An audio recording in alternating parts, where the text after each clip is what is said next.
નમસ્કાર સાથી મિત્રો, આપનું હાર્દિક સ્વાગત છે આપની યુટ્યુબ ચેનલ ગુજુ સ્ટારમાં। મિત્રો, તમે ચેનલમાં નવા હો તો લાઈક અને સબસ્ક્રાઈબ કરજો અને તમારા મિત્ર વર્તુળમાં શેર કરજો। મિત્રો, આપણે જોઈશું આજે સીસી પરીક્ષાનું કેટલું મેરિટ રહેશે, શું તમારો નંબર આવશે, મુખ્ય પરીક્ષામાં કેટલા ઉમેદવારો બોલાવવામાં આવશે, આવા અનેક પ્રશ્નોના જવાબ આ વિડીયોમાં મળશે, તો તમે વિડીયોમાં બન્યા રહો। મિત્રો, ગુજરાત ગૌણ સેવા પસંદગી મંડળ દ્વારા ગ્રુપ એ અને ગ્રુપ બે ની એક સંયુક્ત પરીક્ષા લેવામાં આવેલી હતી, જે કોમ્પ્યુટર બેઝ પરીક્ષા હતી અને એમાં ગ્રુપ એ અને ગ્રુપ બી ની અલગ અલગ જગ્યાઓ છે, એના માટે પરીક્ષા લેવામાં આવેલી હતી। તો એમાં આપણે જોઈશું કે જગ્યાઓ કેટલી હતી। તો મિત્રો, શરૂઆતમાં જ્યારે જાહેરાત આવી ત્યારે કુલ 4000 આસપાસ જગ્યાઓ હતી, એટલે કે 4304 જગ્યાઓ હતી। એના પછી જાહેરાતોમાં બીજી એક જાહેરાત આપી અને એમાં જગ્યામાં વધારો કરવામાં આવેલો, જેમાં ગ્રુપ એમાં 12 જગ્યાઓ વધારાઈ અને ગ્રુપ બીમાં 304 જગ્યાઓ વધારી, એટલે કે કુલ બંને મળીને 5554 જગ્યાઓ જાહેર કરાઈ કુલ ભરતીમાં। અને ગ્રુપ એ અને ગ્રુપ બી માટે એક સીબીઆરટી પદ્ધતિથી સંયુક્ત પરીક્ષા, એટલે કે બંને માટે એક જ પરીક્ષા લેવામાં આવેલી હતી અને એના માર્ક્સ પણ જાહેર કરવામાં આવેલા છે। મિત્રો, તો એના આધારે આપણે જોઈશું કે અંતે કેટલી યાદી તૈયાર થશે અને કેટલા ઉમેદવારોને બોલાવવામાં આવશે। તો મિત્રો, આમાં ઉલ્લેખ કરેલો છે કે ગ્રુપ એ અને બીમાં પરીક્ષામાં લાયક ઠરેલા ઉમેદવારની અલગ અલગ યાદી તૈયાર કરવામાં આવશે, એટલે કે ગ્રુપ એ ના જે ઉમેદવારો છે એમની અને બી ગ્રુપના ઉમેદવારોની અલગ અલગ યાદી તૈયાર થશે। એટલે કે કોઈ વ્યક્તિએ બંને ગ્રુપમાં પસંદગી કરી હોય, એટલે કે સિલેક્શન કરેલું હોય પરીક્ષા આપવા માટે, તો બંને સારા માર્ક્સ હોય તો બંનેના લિસ્ટમાં એનું નામ હશે, એટલે કે બંનેને અલગ અલગ મેરિટ યાદી કેટેગરી વાઇઝ જગ્યાના 7 ગણા ઉમેદવારોને ગ્રુપ એ અને ગ્રુપ બી માટે બીજા તબક્કાની મુખ્ય પરીક્ષા જે છે એના માટે લાયક ગણવામાં આવશે। એટલે કે આ પરીક્ષા પ્રિલિમ હતી, એના કોઈ માર્ક્સ ગણાશે નહીં, એના માટે હવે જે મુખ્ય પરીક્ષા આવશે એ આપવાની રહેશે। તો મિત્રો, મુખ્ય પરીક્ષામાં પહેલા આપણે જોઈએ કે કુલ કેટલી જગ્યાઓ હતી। ટોટલ જગ્યાઓ 5554 હતી। એમાં ગ્રુપ એમાં 1926 હતી, જેમાં જનરલની 847,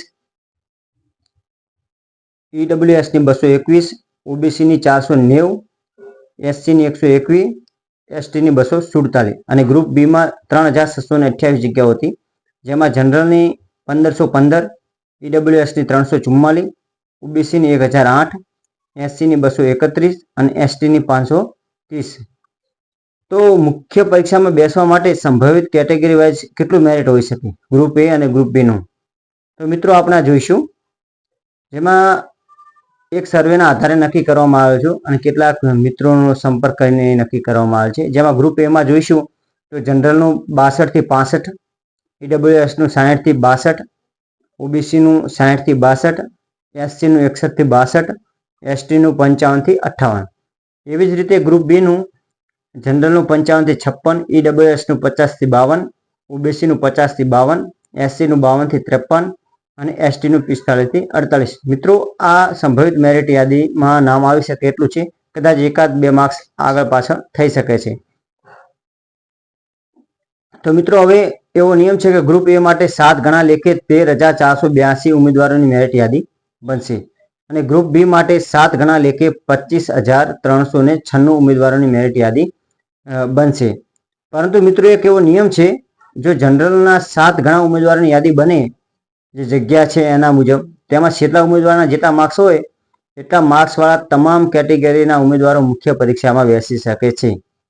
એટલે કે કોઈ જનરલનું જનરલમાં 10 જગ્યાઓ છે, ઉદાહરણ તરીકે એમાં 10મા ઉમેદવારને 50 માર્ક્સ હોય તો પછી 50 માર્ક્સ ધરાવતા તમામ કેટેગરીના ઉમેદવારોને સમાવેશ કરી શકાય। આ નિયમ જીપીએસસીમાં હોય, આનો અમલ કરે તો યાદી 7 ગણા કરતાં પણ વધુ થઈ શકે છે, એટલે કે મોટી યાદી આવી શકે છે। મિત્રો, આ હતી મેરિટ અને સંભવિત યાદી। એના પછી તમારે ગ્રુપ એ અને ગ્રુપ બીમાં મુખ્ય પરીક્ષા માટે શું છે જોઈ લઈએ।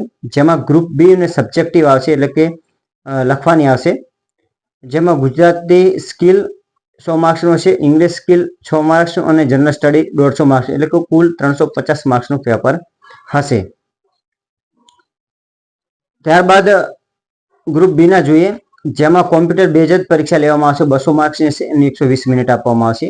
આની કોઈ લેખિત અલગ નહીં પરીક્ષા હોય, પરંતુ કોમ્પ્યુટરમાં જે રીતે આપી પ્રિલિમ એ સિસ્ટમથી રહેશે.